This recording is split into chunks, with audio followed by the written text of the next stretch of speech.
2 press మీట్లు పెట్టినందుకు పోసాని కృష్ణమురళిపై 18 కేసులు పెట్టారని, 24 రోజులు జైలు పాలు చేశారంటూ వైఎస్ఆర్సీపీ నేత మాజీ మంత్రి అంబాటి రాంబాబు మండిపడ్డారు. గుంటూరు జైలు నుంచి బెయిల్పై విడుదలైన పోసానిని అంబాటి రాంబాబు పరామర్శించారు.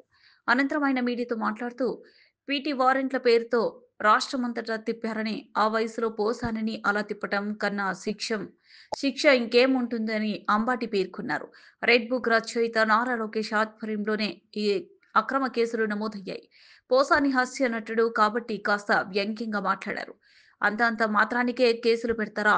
వినుకొండ నియోజకవర్గానికి చెందిన వ్యక్తిని పోలీసులు ఎత్తుకుపోయారు. మరి దగ్గుబాటి వెంకటేశ్వరరావు కూడా చంద్రబాబు మీద వ్యంగ్యంగా మాట్లాడారు కదా, మరి ఆయనపై ఎందుకు కేసులు పెట్టలేదు? అక్రమ కేసులు పెట్టిన ఎవరిని వదిలేది లేదు అని అంబాటి స్పష్టం చేశారు. ప్రతిపక్షాన్ని గుర్తించకపోవటం అని ఈ సందర్భంగా నేను చెప్పదలుచుకున్నాను. ఒకటే ఒంటెద్దు పోకర్లాగా పోతూ వచ్చారు. వారిని వాడు పొగుడుకోవటం, కూటమిలో ఒకరినొకరు పోడుకునేటటువంటి కార్యక్రమాలు చేయటం తప్ప మరొకటి ఏమీ కనిపించలేదు. ఇక ఇది ఇలా ఉంటే ఒకసారి కాస్త ఆ కౌన్సిల్ వైపు చూస్తే నాకు తెలిసి కౌన్సిల్ని పెద్దగా ఎవరు కూడా పట్టించుకోరు. శాసనసభ జరుగుతున్నప్పుడు శాసనసభనే లైవ్లో చూస్తారు, కౌన్సిల్ పెద్ద పట్టించుకోరు. ఇవాళ శాసనసభను చూడటం మానేశారు, కౌన్సిల్ని చూస్తున్నారు. కౌన్సిల్లో జరుగుతున్న చర్చని అందరూ గమనించేటటువంటి ప్రయత్నం చేశారు. దీనికి ప్రధానమైన కారణం ఏమిటంటే కౌన్సిల్లో ప్రధాన ప్రతిపక్షం బ్రహ్మాండంగా యాక్ట్ చేసింది. వారు ఏదైతే తప్పులు చేస్తున్నారో ఆ తప్పులన్నింటినీ కూడా ఎత్తి చూపించేటటువంటి కార్యక్రమం శాసన మండలిలో చేయటం జరిగిందని మనవి చేస్తున్నాం.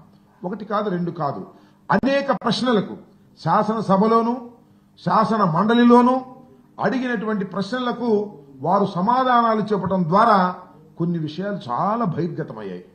మీరు చూశారు కదా, అసలు తెలుగుదేశం కూటమి అధికారంలోకి వచ్చిన దగ్గర నుంచి జగన్మోహన్ రెడ్డి గారి మీద, వైఎస్ఆర్ కాంగ్రెస్ పార్టీ మీద బురద జల్లే కార్యక్రమం, అప్రతిష్ట పాలు చేసే కార్యక్రమం చేస్తూ ఉన్నారు.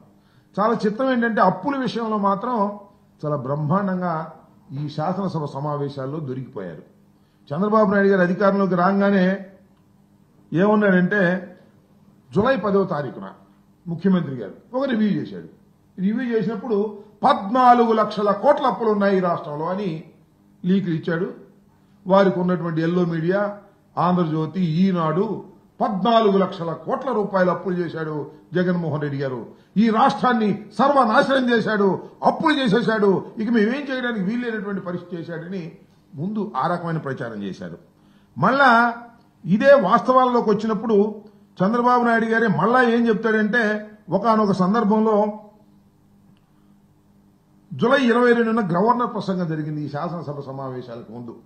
దానిలో గవర్నర్ చేత 10 లక్షల కోట్లని చెప్పించారు. అంటే 14 లక్షల కోట్లని ముందు ప్రచారం